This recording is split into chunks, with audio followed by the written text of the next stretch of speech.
Panel साथ मौजूद है। सबसे पहले मैं हाफिज़ साहब आपकी तरफ आ रही हूँ। बड़े अरसे बाद आपने हमारे प्रोग्राम में आप तशरीफ़ लाए हैं, तो हाफिज़ साहब क्या ये जो दफ़ाई मुआहदा तय पाया है बाहमी तौर पर सऊदी अरब और पाकिस्तान के दरमियान, एक तो पहले सबसे बुनियादी सवाल ये कितनी बड़ी पेशरफ्त है अगर पाकिस्तान के तनाजुर में देखा जाए तो? बिस्मिल्लाहिर्रहमानिर्रहीम नहमदुहु व नुसल्ली व नुसल्लिमु अला रसूलिहिल करीम। देखिए, गुजारिश ये है कि ये मैं समझता हूँ बहुत बड़ी कामयाबी है, बड़ी पेशरफ्त है, और क्योंकि बहुत सी चीज़ें मैं जानता हूँ इस हवाले से, इसलिए मैं ये कह सकता हूँ कि अल्लाह तबारक व तआला ने ये पाकिस्तान को, पाकिस्तान की क़यादत को बहुत बड़ी कामयाबी दी है। और अगर हम इसको देखें तो मैं कल रात सोच रहा था कि अल्लाह ताला का निज़ाम है कि जिस वक़्त पहलगाम का वाक़या हुआ तो मोदी उस वक़्त सऊदी अरब में था। वो इमरजेंसी वापस आया, उसने आगे एक ड्रामा रचाया पाकिस्तान के ऊपर, फिर अल्लाह ने हमें मौका दिया। बुनियानुल मरसूस और मारका हक में अल्लाह के फजलो करम से हमारी कामयाबी हुई। इस दौरान ईरान के मामलात चले, फिर ये कतर के ऊपर हमला हुआ, तो हर चीज में अल्लाह रब्बुल इज़्ज़त ने पाकिस्तान को और पाकिस्तान की क़यादत को इज्जत से नवाजा और हम कामयाब होते आए।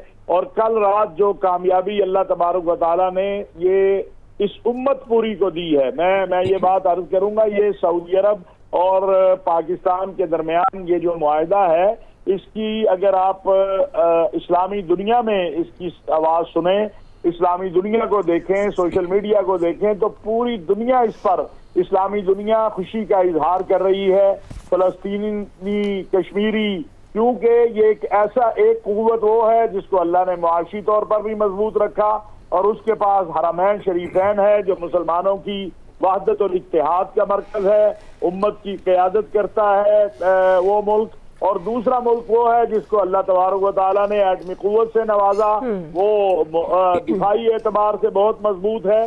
तो आप देखेंगे, ये रख लीजिएगा, ये सख्त जान की तो नहीं, लेकिन बहरहाल ये आप जल्द ये खबर चलाएंगे कि इस पाकिस्तान की तरफ और भी हमारे दोस्त ममालिक जो हैं वो इसी हवाले से आगे बढ़ रहे हैं, और ये पाकिस्तान के लिए बहुत बड़ी कामयाबी है। मैं इस पर शुक्रिया अदा करता हूँ सऊदी अरब के वलीअहद अमीर मोहम्मद बिन सलमान का, उनके वजीर दिफा जो हैं, जो उनके भाई भी हैं अमीर खालिद बिन सलमान का, और अपने फील्ड मार्शल जनरल हाफिज सैयद आसिम मुनीर साहब का, वजीर आजम मियाँ शहबाज शरीफ साहब का, कि इन्होंने दिन रात इस पर मेहनत की, काम किया, और फिर अल्लाह तबारक व तआला ने ये मुआहिदा एक मुआहिदा नहीं है, ये एक कुव्वत मिली है पाकिस्तान को भी और सऊदी अरब। तो हाफिज साहब इस मुआहदे पर पाकिस्तान की जिम्मेदारियों में आपके ख्याल में कितना इजाफा हुआ है?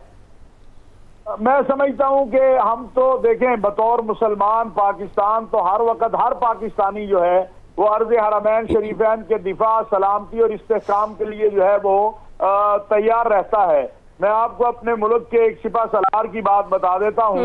एक वक्त में जब इमरान खान साहब के दौर में हमारे ताल्लुकात बहुत ही एक ऐसी रेड लाइन के करीब चले गए थे, तो हमारे उस सिपा सलार ने सऊदी अरब की एक बहुत अहम शख्सियत को ये बात कही थी कि आप जितना भी हमसे नाराज हो जाएं, लेकिन हरमैन शरीफैन के लिए हम यहाँ बैठे रहेंगे। आप हमें धक्के भी देंगे, हम तब भी नहीं जाएंगे, क्योंकि हमारे ईमान का मरकज जो है, हमारी अकीदत का मरकज जो है वो मक्का और मदीना है, उसे कैसे हम छोड़ सकते हैं। तो वो शख्सियत खड़ी हुई और उसने उनके माथे का बोसा लिया और उसने कहा कि आज के बाद आपको हमसे कोई शिकवा नहीं होगा, लेकिन आप भी अपने यहाँ कुछ बेहतरी पैदा करें। तो मैं समझता हूँ कि पाकिस्तान के लिए, और इसके साथ साथ मैं इसको उन चीजों से नहीं मिलाता, लेकिन मैं ये जरूर कहूंगा कि मुआशी एतबार से भी, सरमायाकारी के एतबार से भी पाकिस्तान के लिए बहुत अच्छी खबरें हैं। और इंशाअल्लाह ताला आप देखेंगे अगले चंद दिनों में, और अमीर मोहम्मद बिन सलमान के पाकिस्तान के दौरे से पहले बहुत सारी खुशखबरियां मुआशी एतबार से भी इंशाअल्लाह, चले मुआशी एतबार से भी फ़ायदा होगा। ज़ाहिर है ये एक बड़ा तारीखी मुआहदा है पाकिस्तान और सऊदी अरब के दरमियान, दिफाई जो मुआहदा तय पाया है। इसी पर हम बात करेंगे खित्ते पर क्या मुरतब होंगे, और ख़ासतौर पर जब हम आलमी सियासत की बात करते हैं तो उस कॉन्टेक्स्ट में इस मुआहदे को किस तरह से हमारे एक्सपर्ट्स देखते हैं। अभी एक ब्रेक ले लेते हैं जी, ब्रेक से वापस आते हैं, यहीं से कंटिन्यू करेंगे। ویلکم بیک ناظرین. ہم بات کریں پاکستان سعودیہ کے درمیان دفاعی تاریخی معاہدے کے حوالے سے. عامر صاحب، چونکہ آپ نے یہ بریکنگ بھی دی تھی کہ کچھ بڑی خبر ہے، بڑی پیش رفت ہونے والی ہے اس حوالے سے پاکستان اور سعودیہ کے درمیان تعلقات کے حوالے سے، آپ کے خیال میں اب جو بنیادی سوال خطے پر کیا اثرات مرتب ہوں گے، اور جو پاکستان کی ظاہر ہے ذمہ داریاں بڑھیں گی تو آپ اس کو کس کانٹیکسٹ میں دیکھتے ہیں کہ کس قدر اضافہ ہو سکتا ہے؟ عالمی سیاست کے حوالے سے بھی بات کر سکتے ہیں عامر صاحب. جی بالکل، شکر اللہ کا. ہم نے کل آپ کے پروگرام میں 2 خبر بریک کی. ایک پہلے یہ سعودی عرب کے ساتھ معاہدے کی کہ ڈیولپمنٹ ہونے جا رہی ہے، اور پھر کرکٹ کی جو معافی کی جو سچویشن تھی وہ بھی ہم نے بریک کی کل اسی پروگرام میں. تو اب یہ جو ایک ظاہرہ ہے لینڈ مارک معاہدہ ہوا ہے پاکستان کا، اور اس پہ انڈیا کے میڈیا کی چیخیں دیکھ لیں، اور یہ کسی کے خلاف معاہدہ نہیں ہوا. جو اصل بات ہے یہ پاکستان اور سعودی عرب کے دفاع کا معاہدہ ہے کہ ایک دوسرے کے معاملات میں دفاعی صورتحال میں ہم ساتھ دیں گے. اب اس کے اندر کوئی اسرائیل سمجھ رہا ہے، کوئی انڈیا بنا رہا ہے، بناتا رہے. پاکستان تو جا رہے نہیں ہیں، سعودی عرب بھی جا رہے نہیں ہیں، تو ہم حملہ تو نہیں کر رہے. ہم نے آپس میں یہ طے کیا ہے کہ ایک پہ حملہ دوسرے پہ حملہ تصور کیا جائے گا اور سپورٹ کی جائے گی. اس کی بے شمار جہتیں ہیں اور آہستہ آہستہ چیزیں کھلیں گی.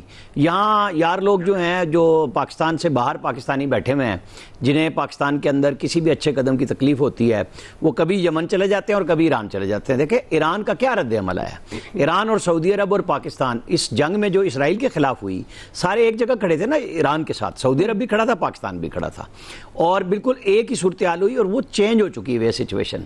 اب آپ بالکل نہ بھولیں، جب کل بھی میں یہ بات بتا رہا تھا کہ جو آپریشن تھا ہمارا انڈیا کا اور ہم نے طیارے گرائے، یہ ساری بنیاد وہاں سے شروع ہوئی ہے. ایک پاکستان کے اوپر ٹرسٹ پہلے سے ہی موجود تھا. سعودی عرب کا تو حرمین شریفین کے حوالے سے کہ ہم ہمیشہ یہ اعلان کرتے رہے کہ اگر وہاں کوئی ایسی سچویشن ہوگی تو پاکستان پہلے سے کھڑا ہوگا.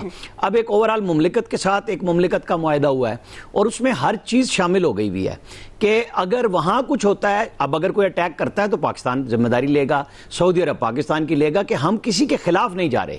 تو سمجھنا چاہیے لوگوں کو، ملکوں کو، اور نہ ہم امریکہ کے خلاف جا رہے ہیں جن کی میں بات کر رہا تھا، جو پاکستان سے باہر بیٹھ کے یہ فتویٰ دے رہے ہیں کہ جی پتہ نہیں کیا کریں گے. بھائی دونوں ممالک کسی کے اوپر چڑھ نہیں دوڑ رہے، صرف اپنے دفاع کے لیے ایک طے کیا ہے. اور امریکہ کی تو تحفظ پہلے سے موجود تھی، وہ تو قطر میں بھی تھی. تو کیا ہوا ان تحفظات کا؟ پاکستان کے پہلے ہی retired army chief general Raheel Sharif تو وہاں موجود ہے نا، اور ایک فورس بنائی گئی تھی. لیکن اب عملی سطح پہ ایک پراپر معاہدہ ہو رہا ہے. ہاں آگے چل کے اس میں قطر، کویت، یو اے ای جو بھی شامل ہونا چاہے گا، تو وہ پاکستان نے ایک تجویز الگ سے دی ہوئی ہے جو یہ عرب اسلامک سمٹ تھی اس کے اندر، کہ آپ اسٹریٹجک معاہدہ بنائیں. لیکن انڈیویجول معاہدہ تو کسی بھی ملک کے ساتھ ہر بندہ آزاد ہے. جیسے سعودی عرب بلین آف ڈالر کی انویسٹمنٹ ان کی انڈیا میں موجود ہے، انڈیا کے لاکھوں مزدور وہاں پہ کام کر رہے ہیں، وہ بھی بلین آف ڈالر زر مبادلہ بھیج رہے ہیں.